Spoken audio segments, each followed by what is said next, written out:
Muy bien, pasamos ahora a la vagina. La vagina es importante ya que, bueno, primero sirve como canal de parto, ya que hay una comunicación directa con el útero y aparte sirve como órgano de la copulación, ¿ok? Órgano del acto sexual.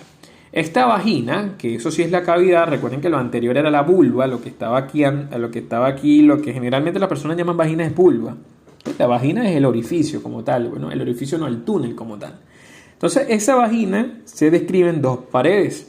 Una pared anterior que es más corta, porque yo les dije que estaba interrumpida con la llegada del útero, que mide 7,5 centímetros. Y una pared posterior un poco más larga que puede llegar a medir 9 centímetros.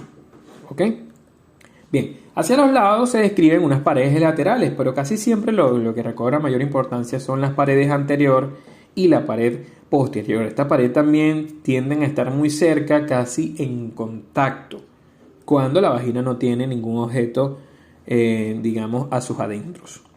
Bien, tendremos entonces los fondos de saco anterior y posterior. Ojo, estos son fondos de saco vaginales. Tenemos el fondo de saco anterior que está entre el labio anterior del útero y la pared anterior de la vagina, y el fondo de saco posterior, que es más profundo, que estaría entre el labio posterior del cuello uterino y la pared posterior de la vagina. Es importante este fondo de saco posterior porque a través del contacto yo puedo tocar lo que sea que haya a nivel del fondo de saco de Douglas, que es el fondo de saco recto uterino. Y entonces a través de él yo puedo, muchas patologías a veces las diagnostico tocando a este nivel. ¿Sí? Cualquier estructura, sobre todo líquido que haya aquí, yo la puedo denotar desde el fondo de saco posterior de la vagina. Muy importante saber eso. Visto entonces desde aquí podemos ver, aparte del fondo de saco posterior y anterior, en relación a las paredes laterales, los fondos de sacos laterales. Así se denomina fondo de saco lateral. Importante que vean que la vagina tiene unas rugosidades en sentido lateral que se llaman crestas vaginales. Así tal cual se llaman, crestas vaginales. Tienen otro nombre también, arrugas, creo que es vagina. Tienen otro nombre, no me llega en este momento. Pero bueno, el nombre que van a encontrar en la mayoría de los libros nuevos es crestas vaginales. Vamos a ver igual que estas crestas, en relación a estas crestas existe una elevación posterior llamada columna rugosa posterior y una anterior llamada columna rugosa anterior. Sin embargo, después del parto, estas crestas tienden a desaparecer. Así como también después del parto tienden a desaparecer los pliegues palmeados que encontrábamos a nivel del cuello uterino. Esos pliegues palmeados también son llamados el famoso árbol de la vida, por cierto. Se me olvidó comentárselos en su momento. Hacia la parte anterior vemos una elevación un poco más prominente. Imagínense esta imagen, pero justo la que cortaron, que se llama la cresta uretral. ¿Qué es lo que pasa? Anterior a la vagina está la uretra femenina. Entonces, esta uretra femenina empuja la pared anterior de la vagina y le forma una cresta que es visible desde adentro, una elevación. Eso es lo que se denomina entonces la cresta uretral. Aquí podemos ver la vagina por detrás, por delante la uretra. Entonces esto, esta uretra, haciéndole una prominencia a la pared anterior de la vagina que se encuentra por atrás. Ok. Luego tenemos lo que es el himen, que ya sabemos que el himen es una estructura tabicada que lo que hace es separarme el introito vaginal de la propia cavidad vaginal como tal, que es la que yo les explicaba que se rompía cuando la mujer hacía el primer acto o la primera relación sexual. ¿Qué relaciones va a tener esta vagina? Bueno, vamos a ver que una relación bastante importante anterior es la uretra. Bueno, tan relacionadas están que de hecho le forma la cresta uretral a su pared anterior. Vamos a ver que un poco más hacia arriba está relacionada entonces con el cuello del útero. Hay un tabique de tejido conectivo que separa la vejiga de la pared anterior, que se llamaría tabique vésico-vaginal. ¿Ok? Es un tabique de tejido conectivo que está aquí. Vamos a ver que hacia la región inferior está relacionada con el diafragma urogenital. Ese diafragma urogenital lo verán muy bien en el video de espacio perineal, de periné, que lo vamos a ver en la tercera clase de este curso. Este diafragma urogenital, bueno, está formado por dos músculos. Uno es el esfínter externo de la uretra y el otro es el músculo transverso del periné. Y luego también el diafragma pélvico, que no se ve en esa imagen, se ve en la siguiente, también es relación de la vagina, de hecho es relación y es sostén de la vagina.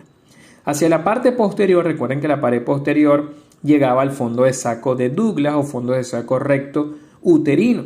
Posteriormente, bueno, va a haber un tabique llamado tabique recto vaginal, que es lo que me lo va a separar del recto y del recto. Entonces este sería un tabique fibroso bastante avascular que se llama tabique recto vaginal. Este que usted ve aquí sería relación posterior. Entonces fíjate en esta imagen, aquí tendríamos el cuello uterino, esto aquí sería la vagina como tal. Entonces esto que está sosteniendo la vagina, esto es parte del diafragma pélvico. Vean cómo lo sostiene. El diafragma urogenital, por supuesto, en esta imagen no se ve porque el diafragma urogenital prácticamente habría que hacer un corte sagital para poder verlo. Muy bien. Vamos a ver también estrecha relación de los uréteres, que vean que van llegando lateral hacia la parte posterior de la vejiga, y estos uréteres están en relación lateral entonces a la vagina y a la vejiga. Ok, terminamos entonces con vagina. Lo único que le vería yo de vagina sería la irrigación, que bueno, se las digo al final junto con todas las demás estructuras genitales internas, porque ya la de la externa, la de la vulva, te la dije al terminar los órganos genitales externos. Entonces, bueno, ya vamos a terminar hablando de trompas de falopio y luego de ovarios. Estas trompas de falopio o trompas uterinas, vean que son estructuras pares, miden aproximadamente 10 centímetros, siguen un recorrido bastante tortuoso, ¿okay? No son totalmente rectas y tienen dos extremos, un extremo que decimos que es el extremo abdominal y otro extremo que es el extremo uterino, que es el extremo, digamos, que se abre dentro de la cavidad uterina. Entonces, estas trompas de falopio, recuerden ustedes que estaban agarradas por un repliegue del ligamento ancho denominado el mesosalpinx, así se denomina ese repliegue, mesosalpinx. ¿Qué porciones encontramos en la trompa de falopio? Bueno, estudiamos generalmente 4 grandes porciones. Una porción más externa, que es el infundíbulo. Este infundíbulo es como un guante prácticamente, tiene varios dedos, esos dedos se denominan las fimbrias del infundíbulo. Aquí encontramos un orificio, que es el orificio abdominal de la trompa de falopio, o también llamado orificio externo, mide aproximadamente 2 milímetros y es importante ya que el óvulo, una vez que ovula y suelta un óvulo, él tiene que ser atrapado, atajado prácticamente por estas fimbrias, y eso es lo que hace entonces que el óvulo, ya después que es atajado por esta fimbria, entre dentro de la trompa de falopio para finalmente buscar su recorrido hacia el útero. A veces este mecanismo de atrapamiento falla y entonces el óvulo prácticamente queda dentro de la cavidad abdominal. No es lo común, pero puede pasar. Y en este caso es cuando se constituyen embarazos ectópicos abdominales. Entonces vean ustedes que la trompa uterina está abierta hacia la cavidad abdominal prácticamente, y eso es lo importante saberlo desde el punto de vista clínico, porque esa comunicación que tiene la cavidad abdominal con la cavidad uterina es lo que explica por qué muchas infecciones, a veces vaginales, pasan a uterina y de uterina pasan rápidamente a la cavidad vaginal, porque existe esa permeabilidad, esa comunicación entre las cavidades. Bien, entonces ya les hablé de las fimbrias, que son las puntas de ese infundíbulo, y hay una fimbria en especial, una más larga, que está fijada a uno de los polos del ovario, que se llama de hecho polo tubárico, justo porque se le pega esta fimbria, que se llama así fimbria ovárica. Es una fimbria más larga que la une prácticamente a el ovario, y es así porque entonces el ovario se moviera con ciertos movimientos y en ciertas condiciones pudiese quedar un poco largo de la trompa uterina. Entonces, gracias a esta fimbria asegura que siempre este infundíbulo esté cerca del ovario para que cuando el ovario ovule, suelte un óvulo, sea rápidamente atrapado por ese infundíbulo. Luego tenemos la siguiente porción, que es la más larga, es la ampolla. ¿Okay? Esta ampolla, por su parte, tiene paredes bastante, que son delgadas, lo que hace que la cavidad sea un poco más ancha. ¿Okay? Entonces tiene paredes delgadas, cavidad ancha. Una cosa importante de la trompa de falopio es que a medida que se va acercando el útero, se va estrechando y se va haciendo cada vez más pequeña. El istmo, que es la parte más final, la pared comienza a ser más gruesa, y como la pared es más gruesa, de hecho, la luz de la trompa de falopio de este nivel es bastante corta, bastante pequeña. De hecho, vean ustedes como aquí es muy ancha, que mide los 2 milímetros. Y ya cuando va llegando finalmente hacia las inmediaciones del útero, se constituye su cuarta y última porción, que es la porción terminal o intrauterina o uterina. Ya es la que perfora la porción lateral del útero para finalmente llegar hacia su cavidad. Entonces, dentro de la trompa de falopio es importante porque ahí es donde ocurre la fecundación, es donde los espermatozoides encuentran al óvulo y el óvulo igual va a seguir su recorrido gracias a un movimiento ciliar de unos cilios, unos pelitos que tienen histológicamente la trompa uterina, aunque también se dice que hay movimientos de tipo peristálticos de músculo liso que van empujando ese óvulo hacia finalmente su cavidad uterina. A veces el óvulo se puede implantar en la trompa uterina. De hecho, es el lugar más frecuente de embarazos ectópicos y bueno, el óvulo empieza a crecer en una trompa. Y eso es lo que se configura como un embarazo ectópico. Recuerden que un embarazo ectópico es cualquier embarazo que ocurra fuera de la cavidad endometrial. Donde sea que ocurra fuera del endometrio, es considerado un embarazo ectópico. Ahora, ese orificio terminal de la trompa de falopio, que es el que llega a la cavidad uterina, es un orificio más pequeño que lo que mide es 1 milímetro. En cambio, recuerden que el orificio abdominal mide hasta 2 milímetros. Para que vean la diferencia, entonces, casi el doble de tamaño entre uno y otro. Ya para terminar, vamos a hablarles de los ovarios. Los ovarios siempre son motivos un poco de confusión de los estudiantes, ya que espacialmente ellos son algo complicados de estudiar. Lo que nunca se les puede olvidar es que el ovario se encuentra en la región posterior del ligamento ancho. Cuando yo veo desde adelante un útero, no veo a los ovarios en posición anatómica, no los puedo ver. Para estudiar el ovario tengo que ver el útero o desde arriba, como es el caso de esta imagen, o verlo desde atrás. Es la manera de yo poder estudiar los ovarios. Estos ovarios son los análogos a los testículos en el hombre. Funcionan como glándulas exocrinas porque sueltan un óvulo, ¿sí? Así como el testículo es exocrino porque suelta un espermatozoide, pero también los ovarios funcionan como glándula endocrina porque sueltan hormonas. De entre ellas, la hormona folicular, que es, secretada por los folículos, llamada también los estrógenos, que es quien le da las características sexuales secundarias a la mujer, la que hacen que la mujer se pongan tan bonitas, tan frondosas, son los estrógenos. También aquí existe un cuerpo lúteo, que bueno, yo debería hacer videos de ciclo menstrual. Vamos a ver si me lo propongo en lo que termine anatomía. Entonces, este cuerpo lúteo es el que secreta la progesterona, bueno, que es una hormona bastante importante para el posterior embarazo, que aumenta mucho, digamos, en la segunda parte del ciclo menstrual, porque es la parte del ciclo menstrual en donde puede haber o no un embarazo. Por eso es que aumenta la progesterona. Y si se constituye el embarazo, bueno, la progesterona aumenta a niveles enormes casi hasta el final del embarazo.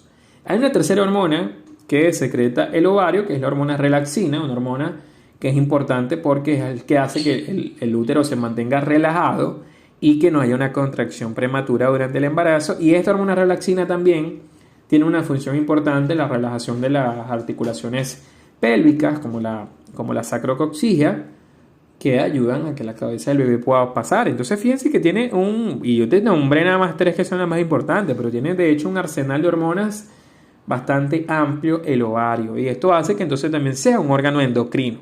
Así como el testículo también tiene un arsenal de hormonas, que les hablaba que la más importante era la testosterona. Entonces, sin duda, estos son los testículos, pero de la mujer. La diferencia es que estos ovarios se encuentran dentro de la cavidad abdominal prácticamente. En cambio, los testículos ya sabíamos que estaba abajo en un saco escrotal. Muy bien. Estos ovarios entonces se encuentran en un plano lateral, más o menos a nivel de la espina ilíaca anterosuperior. Ese es el sitio anatómico poquito medial a él, donde yo puedo ubicar a los ovarios. Ellos miden aproximadamente 2.5 a 4 centímetros en su eje mayor y en promedio pesan 7 gramos. ¿Okay? Cuando es una mujer que no ha menstruado nunca, los ovarios son rosaditos y son lisos, mientras que cuando ella es una mujer que hizo su primera menstruación, estos comienzan a ponerse grisáceos y le comienzan a salir como unas rugosidades que son como unas cicatrices que se forman con cada menstruación. También cabe acotar que ellos, Cuando la mujer ya pasa la etapa reproductiva, ellos comienzan a involucionar, así como involucionan todos los órganos del aparato sexual femenino. Entonces, el eje mayor es un eje longitudinal, es un eje vertical. Lo voy a tratar de diagramar para que no se confundan, porque aquí es donde los estudiantes fallan siempre en los bordes, las caras y los extremos del ovario. Primero, el ovario se estudia de manera longitudinal, así como está, una parte superior y una inferior. Pero él no es tan longitudinal, es como si fuera un huevo parado, o sea, más o menos, vean que tiene una forma ovoide como un huevo, pero él está realmente es oblicuo, con el polo superior viendo un poco hacia lateral y el polo inferior viendo un poco hacia medial. Pero de todas maneras se lo voy a mostrar así para que no se confundan mucho. Entonces, en relación a esto, ¿ok? Si lo estoy viendo en posición anatómica de frente, imagínense que yo hice un corte no, imagínense que yo lo estoy viendo así de frente, en posición anatómica. En relación a esto va a tener dos bordes. Un borde anterior, que en este borde anterior, como se inserta el mesovario, como vamos a ver ahorita, también lo denomino borde mesoovárico. Y un borde posterior, no soy tan bueno dibujando, pero más o menos entienden que esta es la parte, como que si yo cortara eso por la mitad. ¿Ok?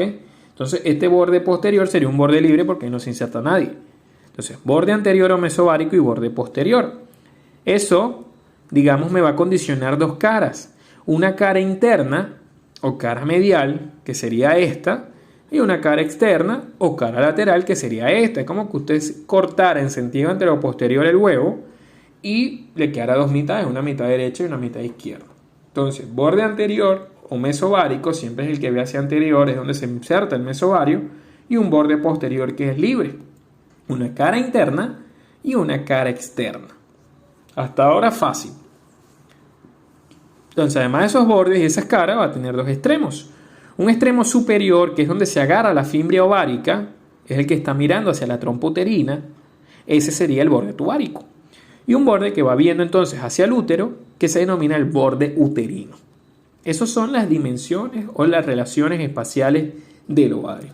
Vamos a verlo aquí en vivo, lo estamos viendo desde posterior. ¿Ok? Desde posterior.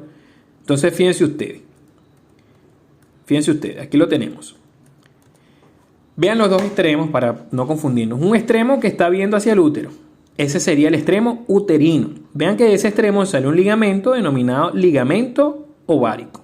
Sale específicamente del extremo uterino. Es quien fija entonces el ovario a la parte lateral del útero, específicamente postero-inferior a la desembocadura de la trompa de falopio. Entonces, quien se encuentra antero-inferior es el ligamento redondo del útero. Y quien se encuentra postero-inferior es la llegada del ligamento ovárico. No me confundan el ligamento redondo del útero, que ya no lo vamos a tocar más porque ya lo hablamos en útero, a este ligamento ovárico. Ese es el que está entonces en su extremo uterino. El extremo tuvárico, bueno, es donde se agarra la fimbria tuvárica. Es donde se agarra específicamente la punta de la trompa de falopio, como lo puedes ver aquí. Bien, luego tenemos dos bordes. Un borde, que es este, que es anterior, recuerden que lo estoy viendo desde atrás, entonces lo que me queda hacia allá hacia adelante es anterior. Entonces este borde, que es donde se está agarrando el mesovario, sería el borde anterior. ¿Okay? Importante porque ahí, además de agarrarse el mesovario, dentro del mesovario es donde estaban los vasos sanguíneos que irrigan a todas estas estructuras. Entonces los vasos sanguíneos que irrigan al ovario penetran por ese mesovario, por eso es que esa zona se le denomina también el hilio del ovario. Recuerden que el hilio no es más que la zona de cualquier órgano por donde entran o salen estructuras de él. Entonces las estructuras vasculares que entran y salen llegan por ese borde anterior o mesovario. Mientras que el borde posterior mira hacia atrás y es algo libre. Sin embargo, de este borde posterior, a pesar de ser libre, llega un ligamento muy importante, que es el ligamento suspensorio del ovario, que es este que tú ves aquí. Además, sí, ligamento suspensorio del ovario. No lo confundas con este es el uréter, este es el pliegue recto uterino y este es el ligamento suspensorio del ovario. Ese ligamento suspensorio del ovario es importante porque él es el que contiene los vasos ováricos, que es la arteria ovárica o arteria gonadal y la vena ovárica. ¿Se acuerdan que el hombre tenía una arteria gonadal que se llama testicular, que iba buscando el conducto inguinal? Bueno, en la mujer se llama arteria ovárica y está metido dentro del ligamento suspensorio del ovario. ¿En qué parte del ovario llega? Específicamente llega al borde libre. Entonces vamos a tener dos caras, una cara interna y una cara externa. Esas sí se las voy a mostrar en otra imagen un poquito mejor. Entonces, en la cara interna, que es la que ve hacia medial, que sería esta que se ve aquí oscuro, no se puede ver completamente, ahí lo que vamos a encontrar es prácticamente la desembocadura de las asas. Bueno, la desembocadura no, las asas del intestino delgado, específicamente las asas del ilion, que son las que llegan tan abajo. Y además es la cara que está viendo en parte hacia las trompas de falopio. Mientras que la cara externa lo que está es en contacto con el peritoneo parietal en una fosa que se encuentra a ese nivel que se llama fosa ovárica. Sé que no lo van a entender bien viendo esta imagen, entonces les voy a mostrar otra a ver si lo entienden un poco mejor. Vean ustedes, la cara interna, que es esta, vean que recuerden que esto es interno porque ve hacia medial, en relación a las trompas de falopio, como les dije, y aparte es aquí donde están las asas del ilion. La cara externa es la que está viendo para allá, que está descansando sobre el peritoneo parietal, en este caso el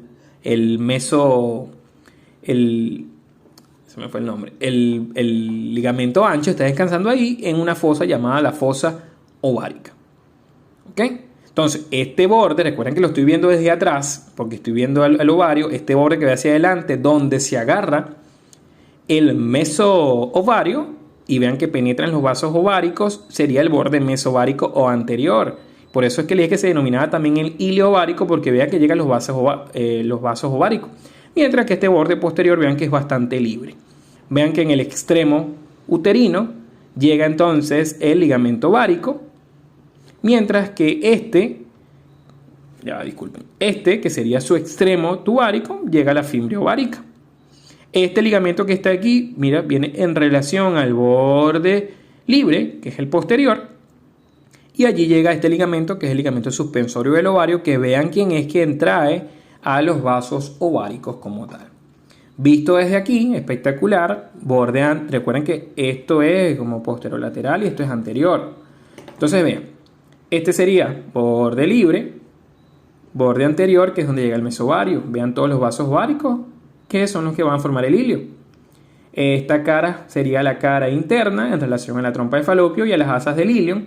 Y toda esta cara que ven hacia acá metida sería la cara externa, que vean que lo que está en contacto es con peritoneo y alojan o conforman una fosa llamada la fosa ovárica.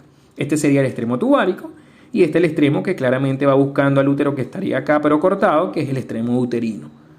Espero que hayan entendido bien esta disposición y no se confundan más, porque de verdad los estudiantes confunden mucho esta disposición anatómica de los ovarios.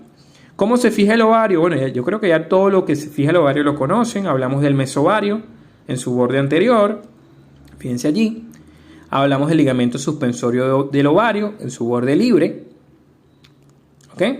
Hablamos del ligamento ovárico en el extremo uterino. Ayuda a sostenerlo, este es fibroso, ahí no vamos a encontrar vasos sanguíneos ni nada, es una estructura fibrosa. Y aquí lo podemos ver igual, pero de otra manera, el ligamento suspensorio del ovario, aquí vemos el ligamento ovárico. Ok, finalmente, ya sabemos bien la anatomía de todo el aparato reproductor femenino. Vamos a terminar hablándoles de la irrigación y del drenaje venoso, que realmente van a ver que es muy corto y muy fácil. Primero vamos a comenzar con el útero. Vean ustedes que el útero es irrigado por la arteria uterina. Esta arteria uterina es una rama de la arteria hipogástrica, llamada también arteria ilíaca interna. ¿Okay? Esta arteria uterina pasa por el ligamento cardinal, llega a la parte lateral del cuello uterino. Allí aprovecha y le da ramas al cuello uterino. Aquí lo podemos ver un poco mejor.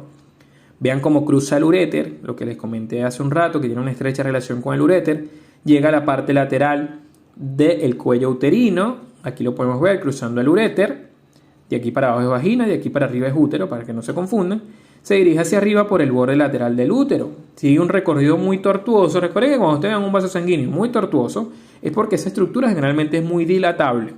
Entonces tiene que ser así para que cuando el útero se estire, esta arteria quede recta y no pase más nada. Por eso es que tiene esa forma así bastante tortuosa. ¿Ok? Finalmente ella va llegando hacia la parte superior del borde lateral del útero para finalmente ahí dar ramas para el ovario y para la trompa uterina. El drenaje venoso, bueno, un recorrido inverso a través de la vena uterina, vena que finalmente termina ayudando a desembocar a nivel de la vena ilíaca interna. Con respecto a la vagina, vean que la vagina tiene una rama que viene de la propia arteria uterina descendiendo. Vean que existe una arteria vaginal, rama directa de la ilíaca interna, hacen un plexo anastomótico a lo largo de las paredes de la vagina, las cuales se confluyen en la parte anterior en una arteria longitudinal anterior llamada arteria ácigo anterior y una igualita, imagínense una igualita a esta, pero en la parte posterior llamada la arteria ácigo posterior. Un alumno una vez me dijo que eso no existía, que el sistema venoso ácigo era del tórax, y es verdad, así se llaman las venas que drenan gran parte del tórax, la vena ácigo, pero bueno, esta es la arteria ácigos, es distinta. Y bueno, vean que la arteria pudenda interna, finalmente, que se encuentra en el espacio perineal, aprovecha y da ramas también que ayudan a formar ese plexo arterial a lo largo de la vagina. El drenaje venoso, bueno, igualmente por un plexo venoso vaginal que va buscando drenar en dos lugares, busca hacia la vena uterina, pero también va buscando hacia el plexo venoso vesical. Por último, la irrigación de las trompas uterinas y del ovario. Vean que las trompas uterinas tienen una rama tubárica que viene de la arteria uterina, y vean que la arteria ovárica, que es la arteria gonadal, también da ramas que ayudan a irrigar a la trompa de Falopio. El drenaje venoso igualmente a través de la vena uterina y otra parte a través de la vena ovárica. Vean que tiene otra irrigación un poco distinta. Importante saber que la vena ovárica se anastomosa con la arteria uterina. ¿Okay? Se anastomosa. Finalmente, los ovarios, vean ustedes, irrigados por la arteria ovárica que viene específicamente bajando el ligamento suspensorio del ovario. Y aquí vemos la arteria uterina que da ramas ováricas. Entonces el ovario está irrigado por su propia arteria, que es la arteria ovárica, y está irrigado por ramas ováricas de la arteria uterina. Finalmente, el drenaje venoso del el ovario vendría siendo por venas ováricas que siguen un recorrido inverso a la arteria ovárica. Recordándoles que la arteria ovárica es una rama directa de la aorta abdominal. Entonces, bueno, esta fue toda la clase de aparato reproductor femenino. Espero te haya gustado. No olvides seguir viendo las clases del curso. Nos espera entonces ver, después que vean aparato reproductor masculino y femenino, les espera ver entonces la región perineal y finalmente terminar con la uretra. Cuídense.